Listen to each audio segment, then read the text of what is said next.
Dear students of indirect tax, please watch this video very carefully because your examinations is going very shortly. Okay, today's I will explain the basic nature of unit 4, that is the custom duty. As you very well aware that all the MCQs have with you on your WhatsApp. Therefore जो WhatsApp पे मैंने आपको MCQ के सारे question भेजे हैं, not only for unit 4 but 1, 2, 3, 4, आप उन सबको अटेम्प्ट करने हैं। आपकी सुविधा के लिए उसमें बोल्ड करके जो दिया हुआ है दैट इज द आंसर। उनमें यदि आपके कैलकुलेशन से जब आपको लग रहा है कहीं पर ये आंसर नहीं आ रहा है, so you are free to call me, there is no alternative. अब कम समय है, कोई दूसरा अल्टरनेटिव नहीं है, इसीलिए मैं आपसे रिक्वेस्ट कर रहा हूं कि जो बोल्ड आंसर है उसको एक तो आप अपने हिसाब से असेस कर लो, आपको समझ में आ गया ठीक, लेकिन कोई आंसर यदि आपको लग रहा है कि आया ही कैसे, आपके समझ में नहीं आ रहा, so you are free to call me at 9371593495। Okay, now we come to the point, custom duty. There are something, कुछ उसमें बेसिक कंसेप्ट है जो कि आपके एमसीक्यू का पार्ट है, उसमें कैलकुलेट भी करना है। आज का वीडियो कम ड्यूरेशन का है, फिर भी मैं कोशिश करूंगा कि आपके कुछ कंसेप्ट क्लियर हो जाए। फर्स्ट उसमें आता है FOB. FOB technically the name is the free on board value. ये आपके एमसीक्यू में दिख भी रहा है, ये आपको क्वेश्चन भी आ सकता है, व्हाट इज एफओबी। अब दूसरी बात ये भी याद रखना है कि आपको मैंने जो एमसीक्यू भेजा है वो पूरे मल्टीपल चॉइस के आधार पर है, जिसमें क्वेश्चन के 4 मल्टीपल आंसर दिए हुए हैं। लेकिन यूनिवर्सिटी की जो एग्जाम होगी, आपको अलर्ट कर दे रहा हूं, उसमें पूरे क्वेश्चन ऐसे नहीं आने वाले, उसमें कुछ क्वेश्चन ट्रू एंड फॉल्स के भी है। जैसे FOB stand for free on board value, is it true or false, बस आपको कोई ऑप्शन नहीं है उसके अंदर में। कुछ क्वेश्चंस ऐसे रहेंगे जिसमें फिल इन द ब्लैंक रहेगा कि FOB stand for fill in the blank, तो आपको वहां भरना है free on board value like this. तो 3 वैरायटी के क्वेश्चन आपको आने वाले, याद रखिए, fill in the blanks, true and false, and जो आपके पास में मौजूद है। Okay, so the FOB is equal to free on board value. The free on board value is a assembly of cost of goods, development charges, carriage up to shipment and landing charges. Moreover, some of your students में अगर why sir custom duty कब लगती है, तो आपको बिल्कुल short में बता दूं, कोई भी व्यापारी जब किसी भी प्रकार की वस्तु या मशीन या आइटम्स विदेश से खरीद कर भारत में बेचने के लिए लाता है, या बेचने के लिए नहीं भी लाएगा, लेकिन यदि उसने विदेश से लाया है और उसका उपयोग अपने इंडिया में करने वाला है, तो भारत की सरकार सीधी सीधी उसको कहती है कि ये वस्तु हमारे इंडिया में भी थी, तुमने इंडिया से नहीं लिए, बाहर से लाए, कोई आपने गलत काम नहीं किया है, लेकिन बाहर की वस्तु को आप हमारे इंडिया में यदि यूज करोगे तो हमारी इंडिया की गुड्स को खरीदेगा कौन। तब गवर्नमेंट अपनी बिजनेस पॉलिसी के अंतर्गत उस पर कस्टम ड्यूटी लगाती है, ताकि वो वस्तु अपने देश में आए तक इतनी महंगी हो जाए कि लोग मजबूरन अपने देश की वस्तु खरीदे और बाहर के देश की वस्तु न खरीदे। लेकिन ये इसका एक पहलू मात्र है, ये कोई ऐसा गवर्नमेंट की मंशा नहीं है कि भाई जानबूझ के वस्तु बढ़ा देना, लेकिन वो फॉरेन करेंसी का जो बैलेंस है उसको भी इक्वल करने के हिसाब से ये चीज होती। तो आप शॉर्ट में समझो, एक वस्तु आपने लंदन के बाजार में खरीदी तो उसकी कॉस्ट ऑफ गुड्स कितनी है, फिर आपने उसी को वहां पर यूज करने लायक बनाया, फिर लंदन के मार्केट से लंदन के पोर्ट तक आपने उसको ट्रांसपोर्ट से लाया, that is the carriage up to shipment. जहाज से वस्तु आ रही है, जहाज से नहीं आएंगी तो प्लेन से भी आ सकती है। कुल मिला करके आपने गुड्स फॉरेन में परचेस की, उसको पोर्ट पर या एयरपोर्ट पर जब आप लोडिंग कर रहे हैं तो उस समय तक के जो सारे के सारे एक्सपेंडिचर है दैट इज एफओबी है।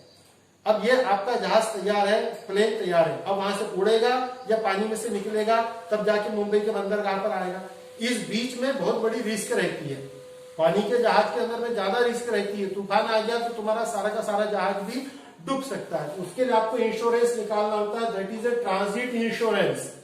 और एक कहलाता फ्रेट। फ्रेट का मतलब है ये गाड़ी भाड़ा नहीं, अब कहने के लिए हमने पढ़े अभी तक इसको गाड़ी भाड़ा, but here is the freight is equal to, it is a rental charge of ship और प्लेन। यदि आप प्लेन से ला रहे हैं या जहाज से ला रहे हैं तो विदेश के पोर्ट से इंडियन के पोर्ट तक लाने का किराया। यहां पर आप 2 चीज समझ जानी चाहिए, if this transit insurance and freight both are already given in the numerical problem, दिया हुआ रहता है कि ट्रांजिट इंश्योरेंस $500, फ्रेट $2000, वैल्यू दी है, you have nothing to do, आपको अब कुछ भी नहीं करनी है, सीधा सीधा एफओबी में वो दोनों को जोड़ देना। प्रॉब्लम कब आता है, जब इन दोनों की वैल्यू नहीं दी रहती है, प्रॉब्लम साइलेंट रहता है, और उस प्रकार के नेचर आपको दिखाई देंगे ही देंगे। यदि आपको देखना है तो जो आपका मैंने एमसीक्यू दिया है उसमें 7 नंबर का क्वेश्चन देखिए, FOB value of goods imported कितना है, 8000 pound, transit air freight will be, अब वो क्वेश्चन पूछ डाला कितना, आप बोलेंगे सर ये तो दिया ही नहीं है, जब नहीं दिया तब उसकी वैल्यू होती है 20%, तो transit air freight 20% of FOB, तो एफओबी कितना है 8000, 8000 के 20% 1600, look the answer is 1600। Then 8वें नंबर पे आइए, cost of machine imported 20,000 euro, transit fare 1,200 euro, यहाँ transit freight is already given, but what will be the value of transit insurance, अब इसमें ये नहीं दिया। मैंने क्या कहा आपसे, whenever both the transactions are already available in the numerical problem, so then the data which are available we will utilize without pressure our mind, अपने दिमाग को अब जोर देने की जरूरत नहीं है। लेकिन जब वैल्यू नहीं दी है तब ये नियम है। तो यहाँ पर आप देखो, जब ट्रांजिट वैल्यू इंश्योरेंस की वैल्यू नहीं दी है तो वो आएगा 20,000 के 1.125%, और आप उसको जब कैलकुलेट करोगे तो 20,000 का 1.125% होता है 225, that's why this is the answer. तो एफओबी उसमें ये दोनों जोड़ो, जो निकल के आएगा दैट इज सीआईएफ। सीआईएफ का लॉन्ग फॉर्म है cost insurance and freight value, और यही कहलाती है असेसेबल वैल्यू। तो आपको एक मल्टीपल क्वेश्चन में ये भी दिया होगा, ट्रू एंड फॉल्स में आएगा, CIF is also called assessable value, is it true or false? Answer will be true. Keep in your mind, each and everything cannot be explained. Okay, now if it is in foreign currency, normally the FOB and CIF will be available in foreign currency. So we have calculated CIF in foreign currency or assessable value in foreign currency, but to pay the custom duty, we have to convert this into foreign currency, and that's why this CIF is available in foreign currency. It will be converted into Indian rupees, and the formula is CIF in foreign currency into exchange rate in Indian rupees, and that's why the term will be called assessable value in Indian rupees. अब उस type का भी problem आपको इसके अंदर में दिया हुआ है। देखिए question number 10, question number 10, what assessable value of goods import is $10,616। Okay, exchange rate $1 is equal to 80। ये जो सिंबल है इसको आप चेक कर लेने का, तो 80 को आप 10,616 से मल्टीप्लाई करो तो आपको आंसर मिल जाएगा 849,350, that is the accessible value in Indian rupees. Third part, last part इसका रहता है असेसेबल वैल्यू के बेस पर लैंडिंग वैल्यू निकालना। तो लैंडिंग वैल्यू और कुछ नहीं है, असेसेबल वैल्यू में आप कस्टम ड्यूटी जोड़ दो जो प्रॉब्लम में दी होती है, that this will be 4% of FOB. ये कंपल्सरी, इसका रूल याद रखना। आप में से कुछ स्टूडेंट सोशल वेलफेयर सेस के बारे में मुझे फोन किया है, that is applicable in 21-22, you are in the session 2021। Hence मैंने जो बताया है वही रूल को याद रखने का है, आपके अपने एक्स्ट्रा दिमाग को बाजू में रखने का।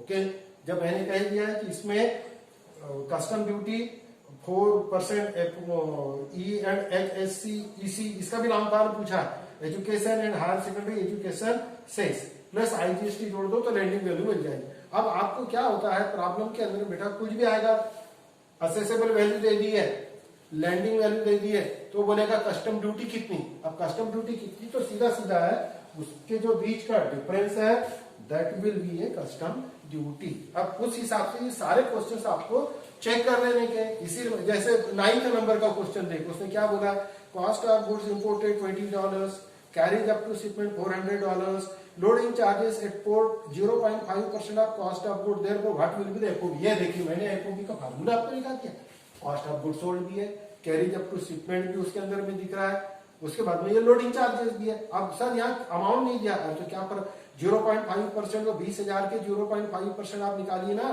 कितना निकलेगा, 100 रुपए निकलेगा ऐसा मुझे लगता है। तो 20,400 और 100 20,500, this is the answer. So simple. आपको इसी तरह से ये पूरे एमसीक्यू कंप्लीट करने हैं। अब यहाँ पर देखिए एक मैं रिवर्स प्रॉब्लम बता रहा हूं।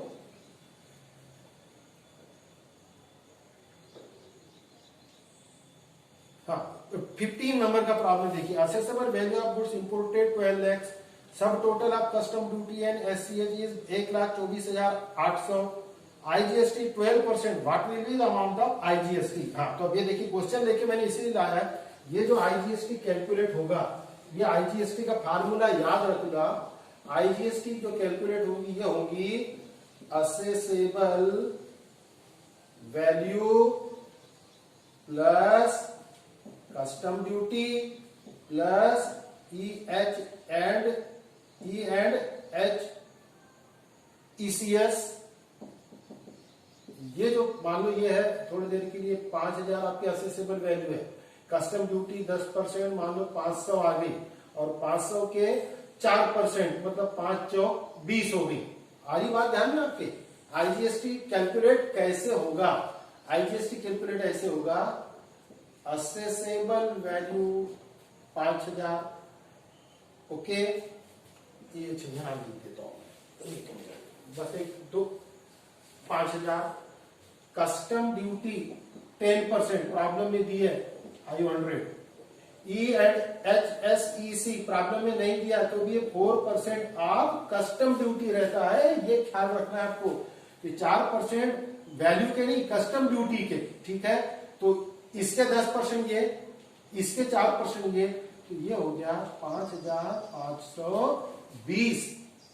इसको कोई नाम नहीं देते हैं। अब बोल रहा आईजीएसटी मान लो उसने बोल दिया 12%, तो 12% मतलब वो 5,520 के 12% आएगा। अब जो कुछ भी हो उसकी वैल्यू आप निकाल लेने का, फिर यहां जो वैल्यू आएगी अब निकालने से बोलेंगे आप, तो चलो इसके 10% हो गया 552 और 2% हो जाएगा इसका 2 गुनी 4, 2 पंजे 10 की शून्य हासिल गए, 2 पंजे 211, 110.4, तो 552 और 110.4 मतलब 4, ये 2, 5 662.40 मतलब 662, therefore 2 628 1, this is lending value, okay. तो ये असेसेबल वैल्यू है, ये लैंडिंग वैल्यू है। तो 6182 में से 5,000 घटाओ तो 6,182, ये आपकी टोटल कस्टम ड्यूटी कहलाएगी। Total custom duty is equal to custom duty plus education cess plus IGST. IGST नहीं दिया है तो दोनों, लेकिन न्यूमेरिकल प्रॉब्लम में दिया रहता है। और इस सारे के सारे जो क्वेश्चंस है इसमें ये जो इंडियन रुपीस को छोड़ के बेटा बाकी जो सिंबल दिख रहे हैं वो या तो डॉलर है, पाउंड है, युआन है, वान है, अलग अलग देश की कंट्रीज के करेंसी के सिंबल है। आपको अवेयरनेस आनी चाहिए तो आप अपने मोबाइल से गूगल में जाइए और जो सिंबल दिया है उसको फाइंड आउट करके पूछो what is the meaning of this symbol, तो बताएगा डॉलर कौन सा है, पाउंड कौन सा है, एन कौन सा है, युआन कौन सा है। Hope as per as examination is concern मैंने ये 30 क्वेश्चंस का पूल आपको भेजा है और उसको सॉल्व करने के लिए जो बेसिक चीज है वो है यहां। यदि ये ट्रांजिट इंश्योरेंस और फ्रेट प्रॉब्लम में दिया है तो तुम उसके हिसाब से चलो, और प्रॉब्लम में नहीं दिया है तो ये कंपलसरी है। ट्रांजिट इंश्योरेंस एफओबी के 1.125% रहेगा और फ्रेट के 20% रहेगा। अब वीडियो की सर्टेन लिमिटेशंस है, therefore I cannot explain each and every part, लेकिन फिर भी आप देखिए तो जब आप उसको अलग अलग तरह से जाएंगे तो मैंने तो एक जगह पे उसको, हाँ ये रिवर्स भी आता है, ये रिवर्स कैसे आता है तो उसका एक प्रॉब्लम शायद है जिसमें आंसर उसका 8,000 आना चाहिए। 12 मिनट। ये जो आपको मैंने सेट्स भेजा हुआ है उस now the question number 24 please read CIF value of imported good is 9690. What will be the FOB value? Now this is up to some extent you can say this is the toughest problem because we are in a position to calculate the same CIF value because it is so easy to FOB में हमने दोनों को plus कर देते तो CIF आ जाती है। लेकिन सर यहाँ CIF दिया तो FOB कैसे निकालना? अरे कौन सी बड़ी बात है, CIF में से ये दोनों जो जोड़ते वो घटा दो तो आपको FOB मिल जाएगा। अरे हाँ सर लेकिन CIF के अंदर में फ्रेट और इंश्योरेंस इंक्लूड है, लेकिन यहाँ पर वो दोनों दिया नहीं है ना, दिया नहीं है तब आपको क्या करना है, CIF value is 9690। Look here, this is CIF। इसमें से आपको माइनस क्या करना है, ट्रांजिट इंश्योरेंस और फ्रेट। अब ट्रांजिट इंश्योरेंस और फ्रेट की जब वैल्यू नहीं दी तभी मैंने कहा था कि whenever the value is not given in the numerical problem, that time there is a rule, freight will be 20% of FOB and transit insurance would be 1.125% of FOB. Okay, इसका मतलब क्या हुआ कि FOB में ट्रांजिट इंश्योरेंस 1.125 इंक्लूड है and simultaneously 20% of FOB freight भी इसमें include है।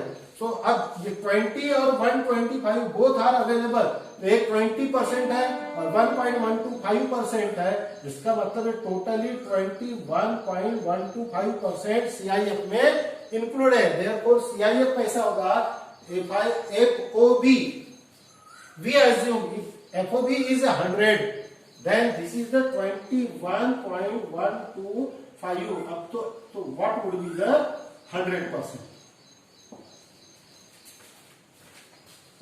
FOB is equal to 100. Now question is given CIF. CIF means 100 plus 20 plus 1.125. Therefore the CIF is 121.125. FOB में 20% जुड़ गया। FOB अज्यूम करो कि 100 है तो 100 में ये 100, दिस इज FOB। FOB में 20% फ्रेट जुड़ गया और 1.125% इंश्योरेंस जुड़ गया तो ये आया आपका CIF। तो CIF कितना, 100 plus 20 plus 1.125 121.125। So this is the value of here CIF। अब नाउ आप कैलकुलेटर का उपयोग कर सकते हैं कि 9690 इज 121.125, तो what would be FOB। Therefore आपको कुछ नहीं करना है, 9690 into 100 divided by 121.125, खत्म। So you will got the value 8000 rupees। ये 8000 rupees हो गया आपका FOB वैल्यू। अब ये जो FOB वैल्यू 8000 है तो आप इसको रिवर्स चेक कर लीजिए। 8000 का 20% कितना होगा, सर 160, और 800 का 1.125% कितना होगा, तो इसका 1% तो 8000 था, ये आ गया 600। अब ये 1% है इसका 80 और 80 तो 96 आना चाहिए। यस, 800 का 20% 600, 8000 का 125% इज इक्वल टू 96। तो ये हो गया 1696 और आपका FOB कितना है 8000, दोनों मिलकर 9696। So hope you will must understand the nature of custom duty, and by this video lecture I think the MCQ questions of unit 4 is complete. If possible for me, in next video lecture and maybe the last video lecture that will be, I will explain the unit 3. Thank you.